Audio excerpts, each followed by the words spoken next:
जोड़ा मिलकर के इस सक्सेसफुल इवेंट को हमारे बीच में कर रहे हैं। एक बार जोरदार तालियां बच्चों। Roll number 1, roll number 1।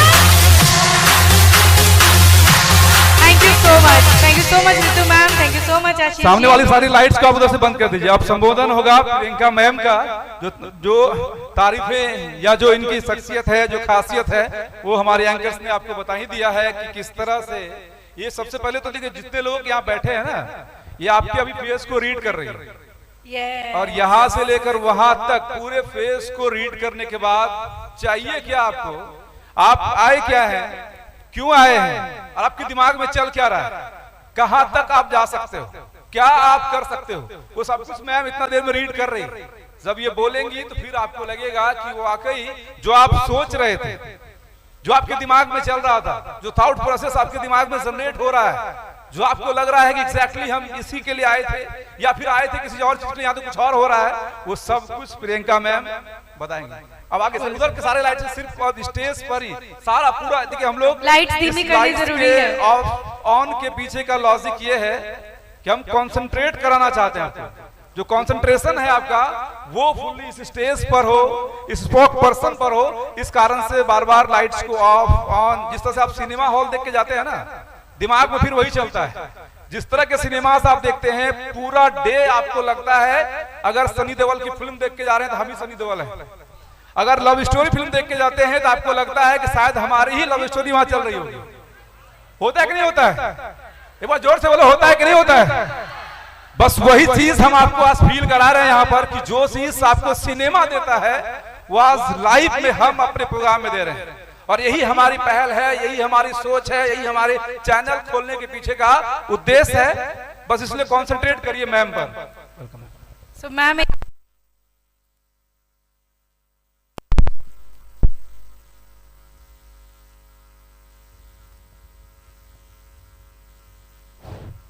एक बार फिर से एक deadly combination, a banker plus a face reader.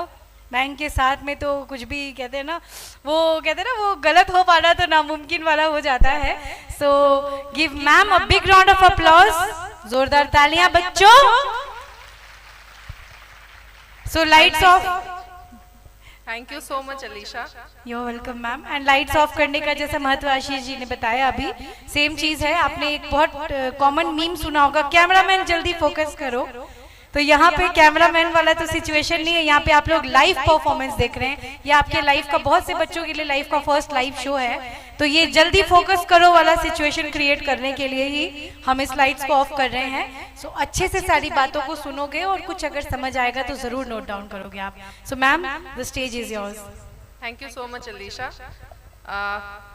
सबसे पहले तो मैं यहाँ बैठे सारे बच्चों का हार्दिक अभिनंदन करती हूँ और उनको एक बार भी कंग्रेचुलेशंस देती हूँ कि आपने अपने जीवन का पहला पड़ाव पार कर लिया आज के समय में। उसके बाद मैं सबसे पहले आशीष जी को धन्यवाद देती हूँ कि उन्होंने मुझे ये प्लेटफॉर्म दिया, क्योंकि मैं करियर काउंसलिंग के फील्ड में हूँ। बाय प्रोफेशन मैं एक बैंकर हूँ, लेकिन कहीं ना कहीं क्योंकि मैं यहाँ से हूँ, मैं पूर्णिया में बॉर्न एंड ब्रॉट अप हूँ और मेरी स्टोरी भी थोड़ी स्ट्रगलिंग रही है, तो मैं थोड़ा बच्चों के साथ में समय बिताना ज़्यादा पसंद करती हूँ। और बच्चों को अगर कहीं भी मेरे मार्गदर्शन से सहायता मिलती है तो मैं कोशिश करती हूँ कि उसका 1% भी अगर मेरी तरफ से कंट्रीब्यूशन हो पाए तो मैं ज़रूर उसमें इन्वॉल्व रहती हूँ।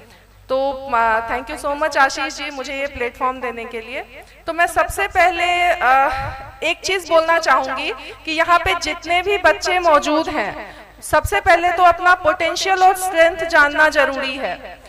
उन सारे बच्चों को जिन्होंने बोर्ड में अच्छा प्रदर्शन किया है उनको बहुत बहुत बधाई। लेकिन मैं एक चीज़ का बुरा नहीं मानेंगे सब लोग, मैं इस चीज़ में विश्वास करती हूँ कि मार्क्स आपकी सक्सेस गारंटी कभी नहीं करता है। तो इस वजह से जिन बच्चों के मार्क्स कम आए हैं, आप अपने आप को कम कभी नहीं आंकना, क्योंकि मैं एक छोटा सा एग्जाम्पल इसमें दूंगी कि 2 पेड़ होते हैं, एक पपीते का भी पेड़ होता है और एक आम का भी पेड़ होता है। बम्बू का भी पेड़ होता है। पपीते के पेड़ को, पपीते के छोटे से सीड को, हर इंसान के अंदर वो अलग अलग सीड है, वो बीज, हर इंसान अलग अलग बीज है।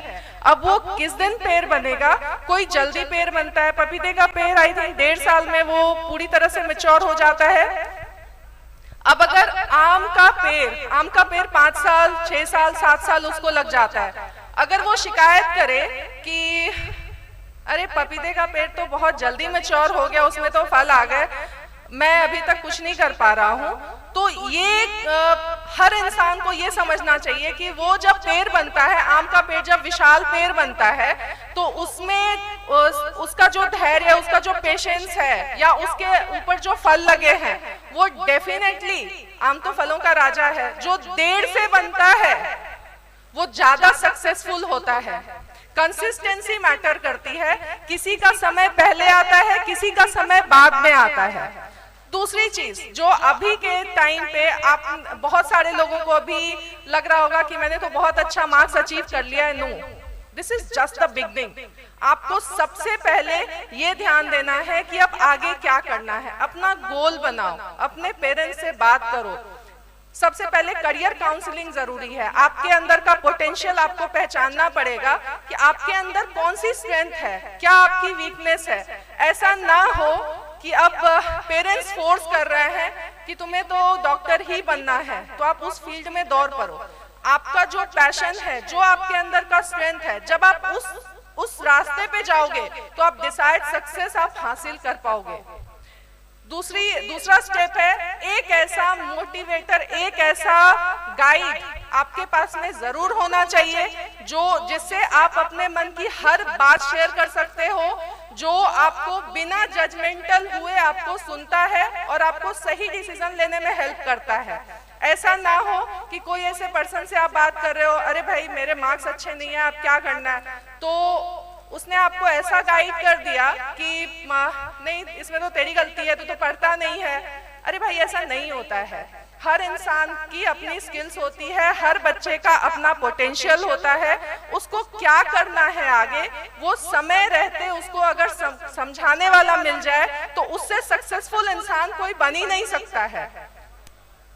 तीसरी चीज, तीसरा स्टेप जो है वो हमेशा एक चीज याद रखना कि पेरेंट्स हमारे लिए जो भी सोचते हैं उन्हें समझाना पड़ेगा, उसको प्रेशर कभी मत मानना, क्योंकि पेरेंट्स आपके फ्यूचर के बारे में सोच के ही बोलते हैं कि नहीं हमें अपने बच्चे को ये बनाना है। आपके अंदर ये स्किल होनी चाहिए कि हम अपने पेरेंट्स को समझा सके कि हमें लाइफ में क्या अचीव करना है, हमें क्या बनना है। तो वो पोटेंशियल जब तक आपको पता नहीं चलेगी, आप मेंटोर किसी को बना सकते हो, लाइफ में एक मेंटोर बट जरूर रखो, चाहे वो आपके पेरेंट्स हो या आपके फ्रेंड्स हो, कजन हो, टीचर्स हो, कोई भी, बट एक मेंटोर ऐसा रखो आप जो आपको हमेशा गाइड कर सके कि हमें किस रास्ते पे जाना है। तो एक बार आपकी करियर काउंसलिंग आफ्टर 10th बहुत जरूरी है हर बच्चे की, ताकि उसको अपना ट्रू पोटेंशियल पता चल सके। अब मैं आती हूँ, कोई भी बच्चा जब अभी 10th का जो अच्छा मार्क्स लेकर के आया है, बहुत बच्चे ओवर एक्साइटमेंट में अब गलत रास्ते पे जाएंगे। Don't do that. आप हमेशा अपनी कंसिस्टेंसी, अपना डिसिप्लिन, डेडिकेशन, ये हमेशा एक लय में रखना, तभी आप आगे बढ़ पाओगे। अदरवाइज आप इस रास्ते से भटक जाओगे। कल के डेट में आपको कभी भी गिल्ट नहीं होना चाहिए कि मेरे से ये गलती हो गई। ट्राई करते रहो और एक स्किल अपने अंदर हमेशा डेवलप करना जो आपको फोकस, कंसंट्रेशन देगा। सिर्फ पढ़ाई का प्रेशर लेना ही काफी नहीं होता है। लाइफ के थपेड़े जब पड़ते हैं ना किसी भी पर्सन को, चाहे वो मैं रहूं, आप रहो, अभी आपकी मतलब बेस बिल्डिंग शुरू हुई है, तो अगर आपने अप्स एंड डाउन्स में अभी हौसला हार दिया, अभी बहुत सारे पेरेंट्स, जो बहुत सारे बच्चे होंगे यहाँ पे जिनके मार्क्स कम आए, तो उनके पेरेंट्स बोलेंगे अरे तुम कुछ नहीं कर सकते हो, बहरे बन जाओ। एंड प्रूव देम रॉन्ग कि नहीं, मेरे अंदर जो पोटेंशियल है मैं कुछ और करने के लिए बना हूं। जरूरी नहीं है, बहुत सारे बच्चों ने यहाँ पे 12th फेल मूवी देखी होगी, करेक्ट? एक बार बोलो, किसी ने अगर देखा है हैंड रेज कर दो। क्या वो मूवी इंस्पायरिंग थी बताओ? उससे आपको ये समझ में आया कि कभी भी अगर हम अपना विल पावर स्ट्रॉन्ग कर लेते हैं तो कुछ भी अचीव किया जा सकता है, करेक्ट? तो इस वजह से कभी भी अपना हौसला नहीं हारना है कि नहीं मुझे इस काम में जिसमें मन नहीं लग रहा है ना, उसको थोड़ा थोड़ा बांट के पढ़ना शुरू करो, उसको बाइफरकेट करो। 10 चैप्टर याद नहीं हो रहा है, 2 चैप्टर्स में कन्वर्ट करो। बट डिग्री जरूरी है, नॉलेज जरूरी है, बट मार्क्स गारंटी नहीं करता है कि आप कितने सक्सेसफुल बनोगे। हो सकता है आप मल्टी मिलियनेयर बनने के लिए पैदा हुए हो, डॉक्टर इंजीनियर लास्ट रास्ता नहीं है। अभी कल जिस समय हम लोग पढ़ाई कर रहे थे, हमारे पास में सिर्फ डॉक्टर और इंजीनियर बनने का प्रोफेशन था। अभी बहुत सारे बच्चे यहाँ पे ऐसे भी होंगे जो ये पेरेंट्स से शिकायत करेंगे कि हमें बाहर पढ़ने जाना था, हमें वो फैसिलिटीज नहीं मिल रही हैं। बहुत सारे पेरेंट्स नहीं भेज पाएंगे, अफोर्ड नहीं कर पाएंगे। तो डू नॉट ब्लेम इट। आपको लाइफ कहाँ पहुंचाना चाहती है, डेस्टिनी कहाँ पहुंचाना चाहती है, ये लिखा है ऊपर, बस रास्ता दिखाते जाएंगे, आपको उस पे चलते जाना है।